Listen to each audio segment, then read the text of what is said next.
Erin, thanks a lot for doing this. Oh, For the people watching, can you explain exactly what you do here at this shop and what the shop is?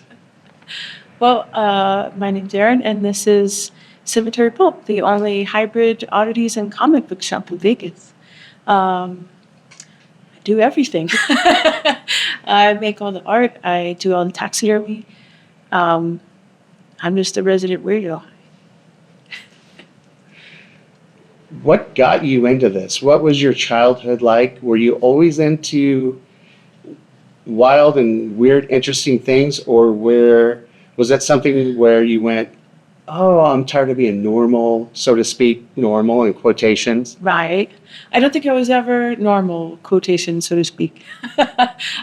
Definitely always that, that little meme going around with the girl that has the box and there's like the skulls and bones and bugs in it. That was directly from my life.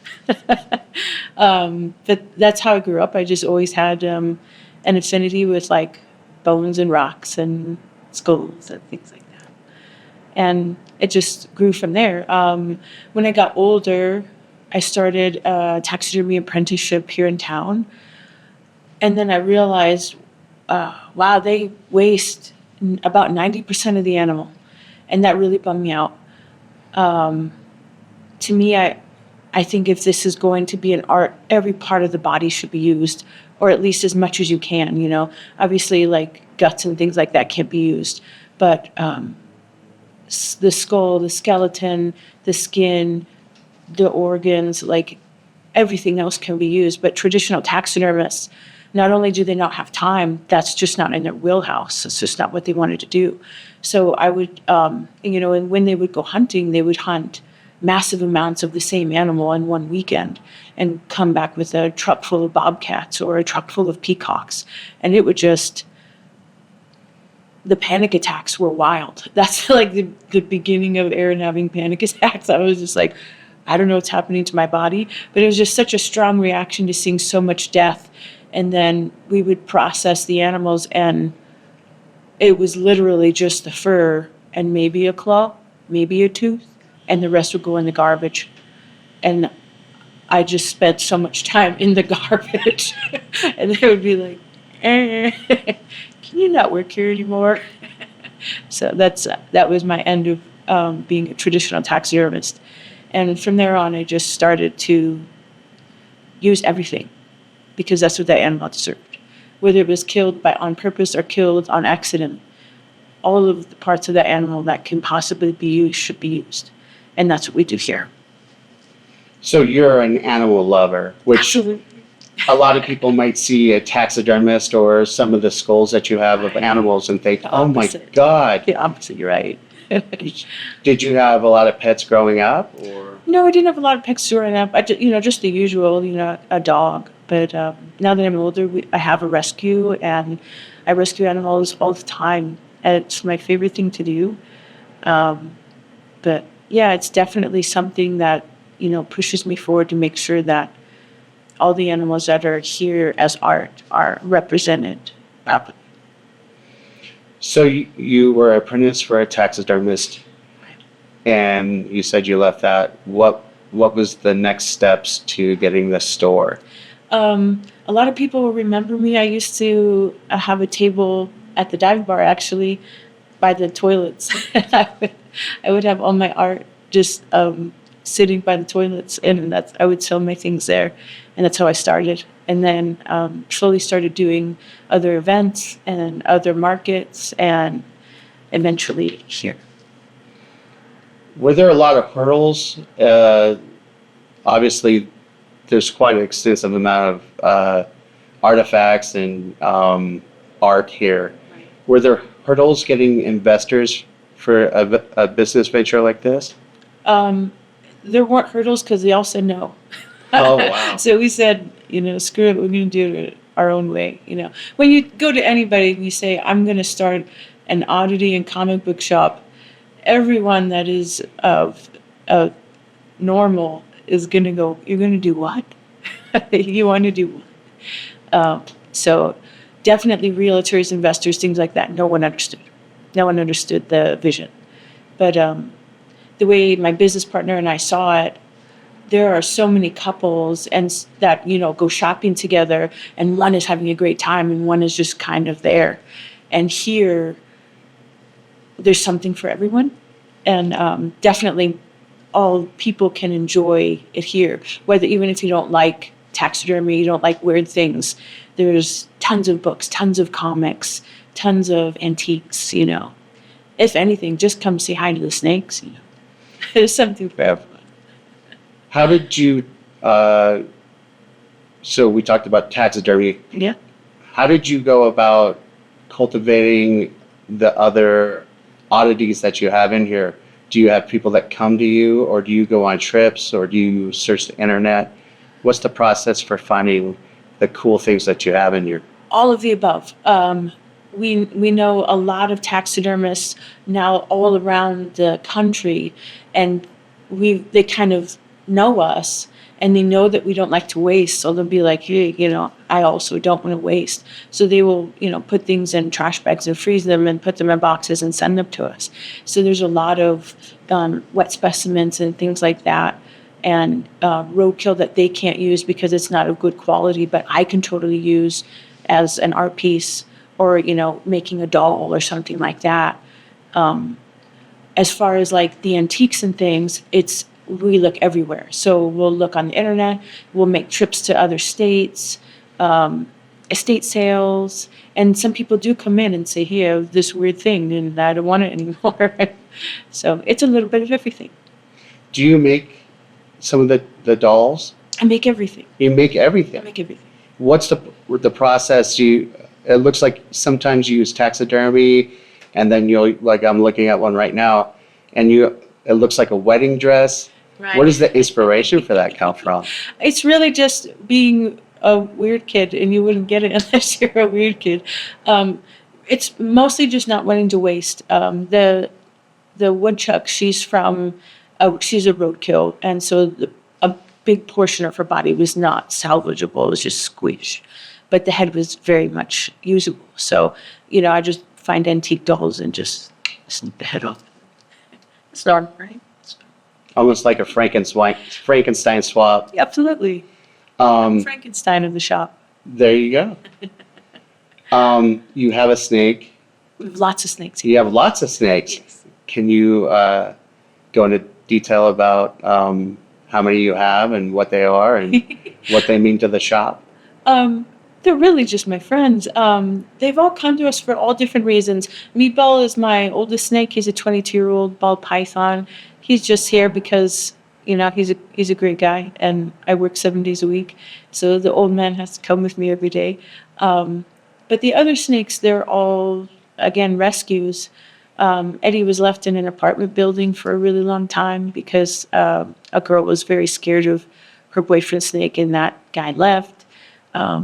Sweet Cheeks and Pearl and the red topo was in the back, and they were actually neglected for a really long time. And the person who had them before me left the rats in the cage with them too long, and the rats took chunks out of the snakes. And Dwayne's our biggest snake. He's our 12-foot, 120-pound Burmese python, and his mother couldn't keep him anymore because he got too big. Wow. So the oddities, the comic books, the snakes. You also have bands. Bands, spiders. Spiders? There's lots of tarantulas around too. Oh, wow. Yep. How do you go about picking the entertainment for your establishment? I don't pick. I like to, I'll ask if I, want somebody to play, but really it's just allowing whoever would like to play. There's a lot of new rules since COVID. Kids have to pay to play now.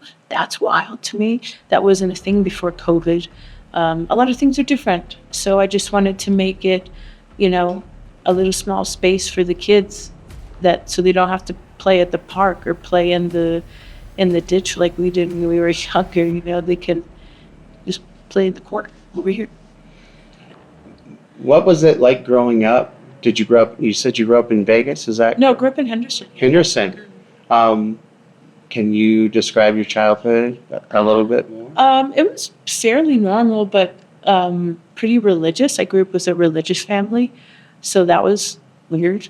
Um, but yeah, other than that, pretty lackluster. But definitely, I was the trouble one, the one who always caused trouble and always did weird things. And my parents were always kind of like, "What the heck? I'm gonna grow out of that any day." Yeah.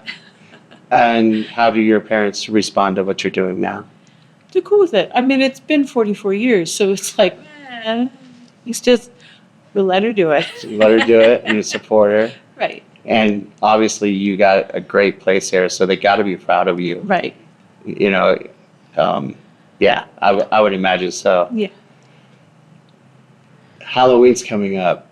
Everybody's going to want to say or ask probably, is there haunted artifacts here? Are the ghosts? There's a few. There's a few haunted dolls. There's a few artifacts that have spirits in them. The weird thing is none of them are mean. They're all super nice. I think people always want to hear like the big scary story, but there isn't one. All the spirits here are super, I can definitely tell they're here, but none of them are malicious or anything like that. How do you know they're here? We've had a few ghosts. I don't want to call them ghost hunters, but you know, they have the machines and stuff and they walk around and they've picked up the voices and words and things like that. And there's definitely been activity, like when you're here alone at night, like, you know, there's footsteps and there's things that kind of just fall over and it's not the snakes. And you welcome them in?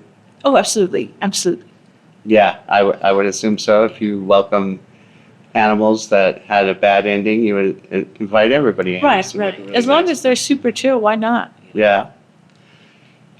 Is there special artifacts that stick out to you, or is everything, like, so to speak, your baby? Like you love all your art the same, or is there some things that stick out?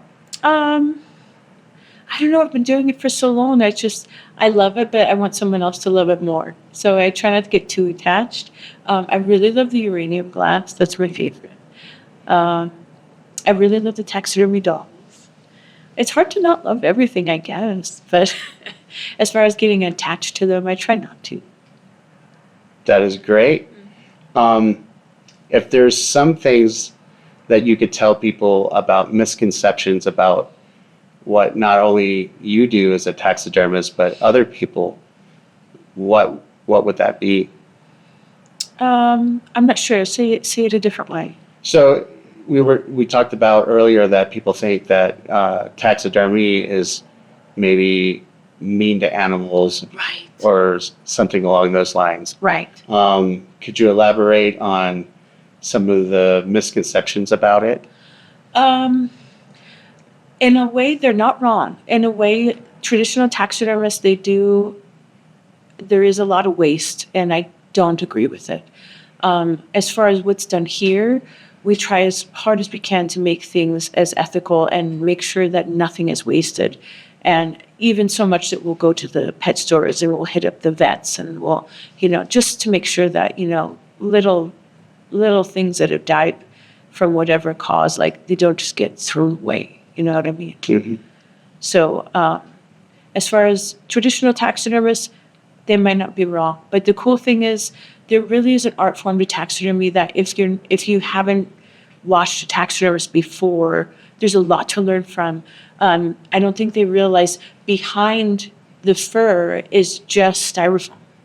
So the taxidermist has to rebuild all the muscles in the face, has to build the eyes, has to rebuild the veins, and then there's painting and things like that to make it look alive.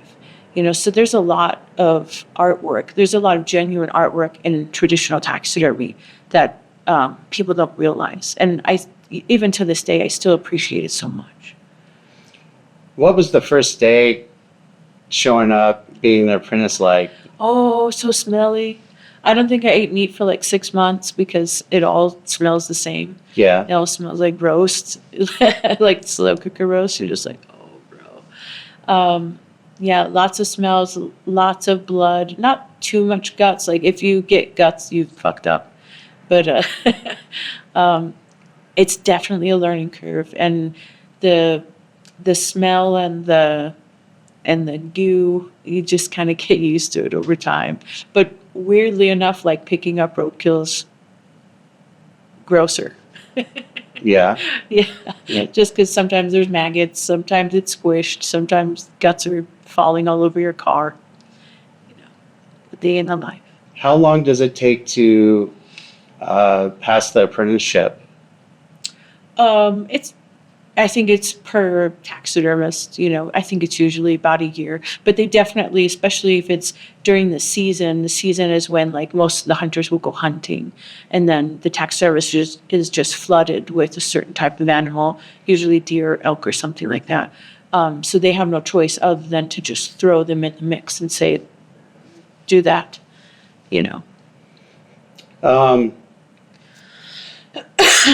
Did you find it difficult when you say someone brought in an elk and they wanted to mount it up on the wall, as a trophy? Did you find that difficult, or did you find that artistic in its own way? If it was already dead, it was just like, wow, that's a really big animal. Or, the first time I saw dead bobcats, I was like, they're the softest animal I've ever felt in my entire life.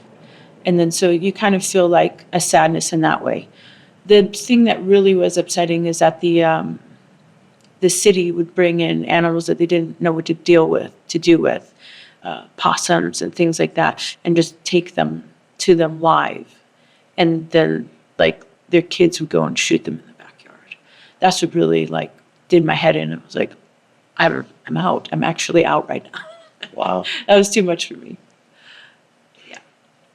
Aside from your shop Yeah. and the taxidermy, do you have time for anything else? Not really. I think that's, I try. I do, like I have my rescue, I have all my animal babies. We try to go one step further here. We do past life regression, hypnotherapy here a couple times a week. Other than that, I try to teach people as much as I can, everything that I know, just because I had to learn most of the stuff by myself. So we do classes and shows and things like that.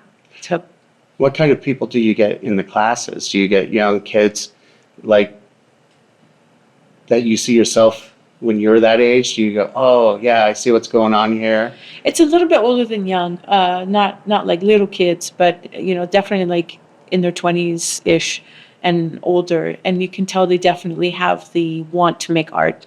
And I love it. I love that. And I'm happy to teach them what I really want to know.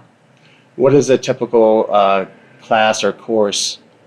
Sometimes we'll do bug pinning. Sometimes we'll do taxidermy mounts. But then we also have guest teachers come in, and sometimes they'll teach like the history of Ouija boards. That'll be the Sunday. And we're going to have a lady come in and teach cross stitch. And we've had all sorts, It's really important to, I don't know, I'm just into everything. I'm like, let's teach everybody everything right now. So you seem like you have your store that's this, yeah. but you have a real open mind for even with music, and you said Ouija boards and ghost hunters. Yeah. I think you really have a great thing going on here. How can people reach you? They could come in. Come in? Like on social media, do you Instagram, Twitter, or X, or anything like that? No Twitter, but Instagram, TikTok, and Facebook at Cemetery Pulp. Our email is thefamilyodd@cemeterypulp.com. And then our website is cemeterypulp.com. But And your address here? 3950 East Sunset Road, Suite 106. I really appreciate you doing this. This has been interesting. I love this store. Thank you. I hope I love it. everybody comes and visits. Yeah, me too. Thank you so much. Thank you.